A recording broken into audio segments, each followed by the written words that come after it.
আমি এখনো নামটা বলছি না ভদ্রতা করে, বাংলাদেশের লোক উত্তাল হয়ে যাবে, আমি সেটা চাই না। আমি দেশকে ভালোবাসি। কাকে দিয়ে খুন করিয়েছিলেন, কার কার নাম বেরিয়েছিল, আজ গভর্নমেন্ট চেঞ্জ হলেও মনে রাখবেন আমি তো সবটাই জানি। বাংলাদেশ থেকে একটা বড় খুনিকে এসটিএফ অ্যারেস্ট করেছিল, জেনে রাখুন।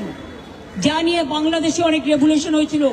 অন্য দেশের কথা আমি বলছি না, আমার বলার অধিকার নেই, কিন্তু আমি যেটা বলছি পয়েন্টটা, তারপরে তারা মেঘালয় দিয়ে বাংলায় চলে আসে।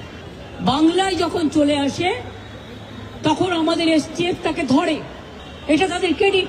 তারপরে হোম মিনিস্টার নিজে আমাকে ফোন করে বলছেন, এতদিন তো কই আমি বলিনি, মুখ করিনি, আজকে অত্যাচারের শেষ সীমায় গেছেন বলে। কারণ এটা জানে, আমি এখনো নামটা বলছি না ভদ্রতা করে, বাংলাদেশের লোক উত্তাল হয়ে যাবে, আমি সেটা চাই না। আমি দেশকে ভালোবাসি।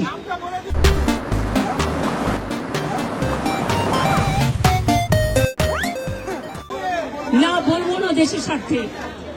কি বললেন आप? थोड़ा आपको बंगाल पुलिस को बोल दो, ये बात बाहर में नहीं कहने के लिए, ये देश के लिए है।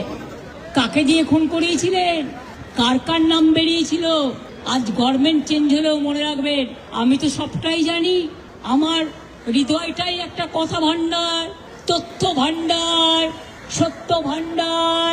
আমি তো সম্পদের ভয়ে কর্মীদের জলে ভাসিয়ে দিয়ে দল ছেড়ে চলে যাব না। আমার তো এক সেকেন্ড লাগতো।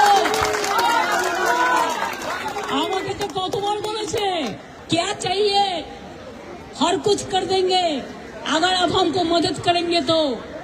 শুনুন, আমাদের পার্টির একটা নীতি আছে, আদর্শ আছে, দর্শন আছে। আজকে আমার দুঃখ একটাই, যাদের জন্য সারা জীবন করেছি তারা আজকে গদ্দারের সাথে লাইন করছে। তোমার এলাকায় যখন বাড়ি ভাঙে 7,000 লোক, আমি নিজে ফোন করে তোমাদের যেতে বলি, তোমরা যাচ্ছ না। আমি বলেছিলাম যখন মসজিদের মাইক কেড়ে নেওয়া হচ্ছিল যে তোমরা একটা কেস করো, করেনি সে। বকরিদের ব্যাপার নিয়ে আখরুজ্জামানকে দিয়ে মহুয়া মৈত্র কেস করলেন, আমাদের তৃণমূল কংগ্রেসের এমপি।